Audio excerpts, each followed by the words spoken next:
दोस्तों, कहा जाता है कि need is the mother of इन्वेशन, यानी कि आवश्यकता ही आविष्कार की जननी है। और ऐसा ही हमें कुछ कंप्यूटर के इन्वेशन के साथ भी देखने को मिलता है। आज हम जिस कंप्यूटर को देख रहे हैं उसकी खोज सालों पहले मैथमेटिकल ऑपरेशंस के लिए किया गया था। हालांकि समय समय पर ज़रूरत के हिसाब से वैज्ञानिकों और इंजीनियरों ने इसमें ढेर सारे चेंजेस भी किए, जिसका रिजल्ट आप खुद अपनी आंखों से देख सकते हैं। पहले जो कंप्यूटर एक कमरे के साइज के हुआ करते थे, आज वह 24 इंच के स्क्रीन में सिमट कर रह चुके हैं। हालांकि साइज में भले ही ये काफ़ी छोटे हो चुके हैं, और अगर यूसेज की बात करें तो इसका इस्तेमाल अब पहले से कई गुना ज़्यादा होने लगा है। और हो भी क्यों ना, आज के टाइम में हर चीज़ ऑनलाइन है, डिजिटल का ज़माना है। पेपर वर्क की जगह अब कंप्यूटर ने ले ली। यही वजह है आज चाहे कोई प्राइवेट ऑफिस हो या सरकारी बैंक, हर जगह आपको कंप्यूटर देखने को मिल जाएगा। आज टिकट बुकिंग से लेकर ईमेल भेजने तक, ऑनलाइन टिकट देखना हो या फिर स्टडी करना हो या फिर हमें गेम ही क्यों न खेलना हो, हर कामों में कंप्यूटर का इस्तेमाल होने लगा है। इनफैक्ट अमेरिका और जापान जैसे देशों का विकास के पीछे भी मेन रीज़न कंप्यूटर ही है। वैसे दोस्तों, कंप्यूटर का इस्तेमाल तो आप सभी करते होंगे, पर क्या आपने कभी यह सोचा है कि दुनिया का सबसे पहला कंप्यूटर कौन सा था, उसे किसने बनाया था, और सबसे ज़रूरी बात, कंप्यूटर कब और कौन लेकर आया था? वैसे मैं गारंटी के साथ कह सकता हूं कि आप में से ज़्यादातर लोगों को भारत के कंप्यूटर की हिस्ट्री का पता नहीं होगा। वैसे अगर मैं सही कह रहा हूं तो आपसे रिक्वेस्ट है कि आप इस वीडियो में एंड तक बने रहें, ताकि आप उस नॉलेज को हासिल कर सकें जिससे अभी भी बहुत से लोग अनजान हैं। दोस्तों, सबसे पहले तो आप यह जान लीजिए कि कंप्यूटर का इतिहास आज से लगभग 3000 साल पुराना है। जी हाँ, 3000 साल पुराना। दरअसल 300 BC में चीन में बेबीलोनियस द्वारा एक मशीन बनाई गई जिसका नाम अबेकस था। यह लकड़ी का एक फ्रेमवर्क था जिसमें 2 वायर लगे होते थे। यह दोनों ही वायर एक दूसरे के पैरेलल होते थे, और इन वायर के ऊपर पेड़ के शेप के कुछ स्ट्रक्चर लगे होते थे जिनका यूज़ कैलकुलेशन करने के लिए किया जाता है। इनकी यूटिलिटी को देखते हुए आज के समय में अबेकस का यूज़ स्कूल में बच्चों को काउंटिंग सिखाने के लिए किया जाता है। दोस्तों, अबेकस के बाद अलग अलग समय में अलग अलग वैज्ञानिकों ने अपनी ज़रूरत के अनुसार डिफरेंट टाइप्स के कैलकुलेटिंग डिवाइसेस बनाए। पर अगर डिजिटल कंप्यूटर की बात करें तो इसे बनाने का श्रेय फ्रांस के ग्रेट मैथमेटिशियन ब्लेसी पास्कल को जाता है। उनके द्वारा 1642 में डिजिटल कंप्यूटर का इन्वेशन किया गया था, जिसमें नंबर लगे होते थे और उन नंबर्स को डायल करने पर किसी भी नंबर्स को आपस में ऐड किया जा सकता था। इस कंप्यूटर का इस्तेमाल एक कैलकुलेटर के रूप में किया जाता था। दोस्तों, डिजिटल कंप्यूटर के बाद बारी थी मैकेनिकल कंप्यूटर के इन्वेशन की, और इसका इन्वेशन साल 1822 में चार्ल्स बेबेज द्वारा किया गया। चार्ल्स बेबेज ने अपने इस डिवाइस को सिंपल कैलकुलेशन करने के लिए बनाया था। यह स्टीम से चलने वाली एक तरह की कैलकुलेटिंग डिवाइस थी। इस डिवाइस को बनाने के बाद 1830 में चार्ल्स बेबेज ने एक और कैलकुलेटिंग डिवाइस बनाई, जिसे उन्होंने डिफरेंशियल इंजन का नाम दिया। डिफरेंशियल इंजन की हेल्प से सभी तरह के मैथमेटिकल्स ऑपरेशन किए जा सकते थे। तो चार्ल्स बेबेज इस डिवाइस को और ज़्यादा एडवांस बनाना चाहते थे, और इसलिए वह लगातार दिन रात करके उस पर काम करते रहे। लेकिन शायद होनी को कुछ और ही मंजूर था। 79 साल की उम्र में 1871 में चार्ल्स बेबेज की अचानक मौत हो जाती है। चार्ल्स बेबेज के मरने के 40 साल बाद 1888 में चार्ल्स बेबेज के बेटे हेनरी बेबेज अपने पिता के काम को आगे बढ़ाते हैं और 1937 में पहला जनरल मैकेनिकल कंप्यूटर बनाकर तैयार कर देते हैं, जिसका नाम एनालिटिकल इंजन रखा गया। दोस्तों, यह कंप्यूटर अब तक के बनाए गए सभी कंप्यूटर से अलग और ख़ास था। यह लगभग हर तरह की मैथमेटिकल प्रॉब्लम को सोल्व कर सकता है। इसके अलावा यह कंप्यूटर इंफॉर्मेशन को परमानेंट मेमोरी के रूप में स्टोर भी कर सकता था। यानी यह कंप्यूटर पूरी तरह मॉडर्न टेक्नोलॉजी से इक्विप था। आगे चलकर इसी को आधार बनाकर मॉडर्न कंप्यूटर का विकास हुआ। यही वजह है कि चार्ल्स बेबेज को फादर ऑफ कंप्यूटर कहा जाता है।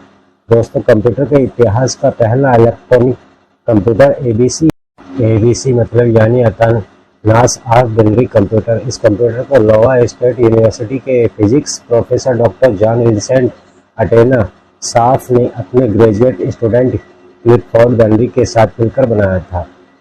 दोस्तों, कंप्यूटर के इतिहास में क्रांति लाने वाला कंप्यूटर NIAC है। NIAC यानी इलेक्ट्रॉनिक न्यूमेरिकल इंटीग्रेटेड कंप्यूटर। अगर आप नाम से नहीं समझ पा रहे हैं तो मैं आपको बता दूं, NIAC दुनिया का पहला programmable electronic general purpose digital computer था, जिसे 1945 में बनाया गया था। इस कंप्यूटर को डिजाइन करने और बनाने का काम US आर्मी ने किया था, इसलिए सबसे पहले इस कंप्यूटर को US आर्मी के लिए इस्तेमाल में लाया गया था।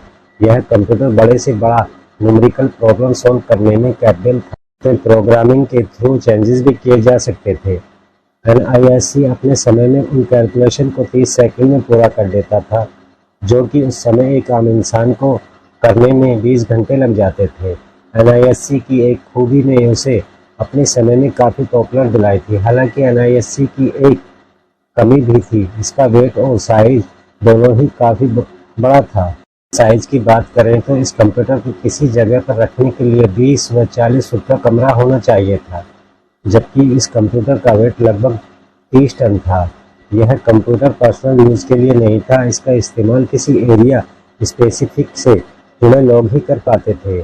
दोस्तों, इससे पहले प्रोग्रामेबल कंप्यूटर के बनने के कुछ ही समय बाद पूरी दुनिया में एक इंडस्ट्रियल रेवोल्यूशन आ गया। दुनिया की हर बड़ी कंपनी कंप्यूटर बनाना और उसे बेचकर पैसा कमाना चाहती थी, जिस वजह से अलग अलग समय पर इन कंपनीज ने कई ऐसे इलेक्ट्रॉनिक डिवाइसेस बनाए जो कि कंप्यूटर के मॉडर्नाइजेशन में बहुत काम आए, और इसी के बेसिस पर कंप्यूटर के 5 जनरेशन में बांटा गया। अगर फर्स्ट जनरेशन की बात करें तो इसका टाइम पीरियड 1940 से 56 तक का। इस बीच जो भी कंप्यूटर बनाए गए उनमें वैक्यूम ट्यूब का इस्तेमाल किया गया था। यह वैक्यूम ट्यूब साइज में बहुत बड़े और वजनदार होते थे, इसलिए फर्स्ट जनरेशन के कंप्यूटर साइज में बड़े और वजनदार होते थे, जिस वजह से उन्हें एक जगह से दूसरी जगह नहीं ले जाया जा सकता था। दोस्तों, ENSI भी फर्स्ट जनरेशन के कंप्यूटर का ही एक एग्जाम्पल। इसमें 20,000 वैक्यूम ट्यूब्स, 10,000 कैपेसिटर्स और 70,000 रजिस्टर्स लगे होते थे। NIAC के अलावा ADSEC, IBM 71 भी फर्स्ट जनरेशन के ही कंप्यूटर थे। दोस्तों, अब हम जानते हैं सेकंड जनरेशन के कंप्यूटर को, लेकिन उससे पहले मैं आपको बता दूं कि इस जनरेशन का टाइम पीरियड 1956 से 1963 तक था। इस जनरेशन में हमें नई टेक्नोलॉजी देखने को मिली, इसका नाम ट्रांजिस्टर था। इस नई टेक्नोलॉजी ने कंप्यूटर में वैक्यूम ट्यूब्स खत्म कर दिया, जिसके बाद कंप्यूटर्स में वैक्यूम ट्यूब की जगह पर ट्रांजिस्टर का इस्तेमाल होने लगा। ट्रांजिस्टर के इस्तेमाल की वजह से कंप्यूटर का साइज पहले से थोड़ा छोटा हो गया और वजन भी कम हो गया था। इसके साथ साथ कंप्यूटर की प्रोसेसिंग भी फास्ट हो गई। इस जनरेशन के कंप्यूटर में IBM 7070, फैकोट्रैक S1000 और RC1 का नाम शामिल है। इन सभी कंप्यूटर्स में TX3 इस्तेमाल किया गया था, जिसका इन्वेंशन 1956 में हुआ था। 1956 से 1963 तक इस तरह के कंप्यूटर काफ़ी इस्तेमाल में लाए गए, लेकिन 1964 में एक और नई टेक्नोलॉजी सामने आती है, जिसे थर्ड जनरेशन की शुरुआत माना जाता है। यह नई टेक्नोलॉजी IC यानी कि इंटीग्रेटेड सर्किट का था, जिसने कंप्यूटर से ट्रांजिस्टर का नाम खत्म कर दिया। इससे कंप्यूटर का साइज और छोटा हो गया और साथ ही यह सेकंड जनरेशन के कंप्यूटर से और भी ज़्यादा फास्ट कैलकुलेशन करने लगा। दोस्तों, IC के इन्वेंशन के बाद से दुनिया में कंप्यूटर का रूप ही बदल गया, और इसका अंदाज़ा आप इस बात से लगा सकते हैं कि आज भी इसका इस्तेमाल कंप्यूटर में किया जाता है, और इसी तरह से थर्ड जनरेशन को गोल्डन जनरेशन का नाम दिया जाता है। दोस्तों, थर्ड जनरेशन के बाद 1972 में फोर्थ जनरेशन की शुरुआत होती है। इस जनरेशन का महत्व इसलिए भी बढ़ जाता है क्योंकि इसमें कंप्यूटर एक बड़े कमरे से निकलकर लोगों के डेस्क तक आ गए थे। दरअसल इसी जनरेशन में प्रोसेसर का इन्वेंशन हुआ, जिसने कंप्यूटर को सुपर फास्ट के साथ साथ कम्पैक्ट और डेस्कटॉप तक ला दिया, जिस वजह से आम इंसान भी अब बहुत ही आराम से इसे खरीद सकते थे और इसका यूज़ कर सकते थे। इस जनरेशन की कुछ मेन कंप्यूटर में अल्ट्राल 8800, IBM 5100 और मिक्राल का नाम आता है। दोस्तों, इसके बाद आता है 5th जनरेशन। यह जनरेशन कंप्यूटर के युग का सबसे मॉडर्न जनरेशन है, जिसकी शुरुआत हुई है साल 2010 में, लेकिन यह अभी भी चल रही है और शायद आगे भी चलती जाएगी, क्योंकि इस जनरेशन की कंप्यूटर में AI यानी कि आर्टिफिशियल इंटेलिजेंस का इस्तेमाल किया जाता है। और AI कितना पावरफुल है इसके बारे में तो आप सभी जानते ही होंगे। AI के आने के बाद से इंसान अपने लैंग्वेज में कंप्यूटर से बात कर सकता है, उसे जिस तरीके से चाहे इस्तेमाल कर सकते हैं। दोस्तों, हम अब अपने आखिरी सवाल पर आते हैं, जिसका जवाब जानना हमारे लिए बेहद ज़रूरी हो जाता है, क्योंकि यह सवाल हमारे देश से जुड़ा हुआ है। हमारे देश भारत में कंप्यूटर कब और कौन लेकर आया? दोस्तों, भारत में कंप्यूटर युग का आरंभ साल 1952 में माना जाता है, क्योंकि इसी साल भारत में पहला कंप्यूटर द्विजेश दत्ता मजुमदार द्वारा कोलकाता के इंडियन स्टैटिस्टिकल इंस्टीट्यूट में लगाया गया था।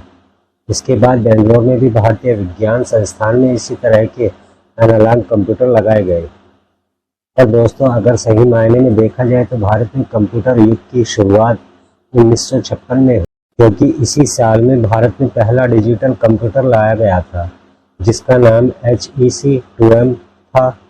H2M कंप्यूटर को इंग्लैंड में बनाया गया था। इसे ब्रिटिश इंजीनियर और फिजिसिस्ट एंड्रू डोनाल्ड बूथ ने बनाया था। इस कंप्यूटर की कीमत उस समय इंडियन करेंसी में 1 लाख रुपए थी। इस कंप्यूटर की लेंथ 10 फीट और विड्थ 60 फीट और हाइट 6 फीट थी। इस कंप्यूटर को भी कोलकाता के भारतीय विज्ञान संस्थान के अंदर लगाया गया था। यह भारत का पहला इलेक्ट्रॉनिक बेस्ड कंप्यूटर था और इस तरह की कंप्यूटर का इस्तेमाल जियोग्राफिक कैलकुलेशन और साइंटिफिक वर्क्स के लिए किया जाता था।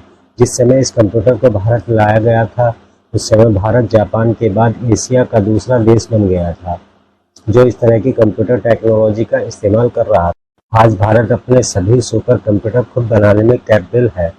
इनफैक्ट आज के समय में पूरी दुनिया में भारत अपने सुपर कंप्यूटर को एक्सपोर्ट भी करता है। तो दोस्तों, आज के लिए फ़िलहाल इतना ही। आपका फेवरेट लैपटॉप कौन सी कंपनी का है, नीचे कमेंट सेशन में ज़रूर बताइएगा। और अगर इस वीडियो से आपको कुछ नया जानने या सीखने को मिला है या फिर इंटरेस्टिंग लगा है, तो प्लीज़ इस वीडियो को एक लाइक करके अपने फ्रेंड्स और फैमिली में से ज़रूर शेयर करें। और यदि आप इस चैनल पर नए हैं तो प्लीज़ इस चैनल को सब्सक्राइब करके बेल नोटिफिकेशन आइकन को ऑन कर लीजिएगा, ताकि हमारे आने वाली वीडियो आप मिस न कर सकें। मिलते हैं फिर किसी वीडियो के नए टॉपिक के साथ। तब तक के लिए नमस्कार, शुक्रिया, खुदा हाफिज़।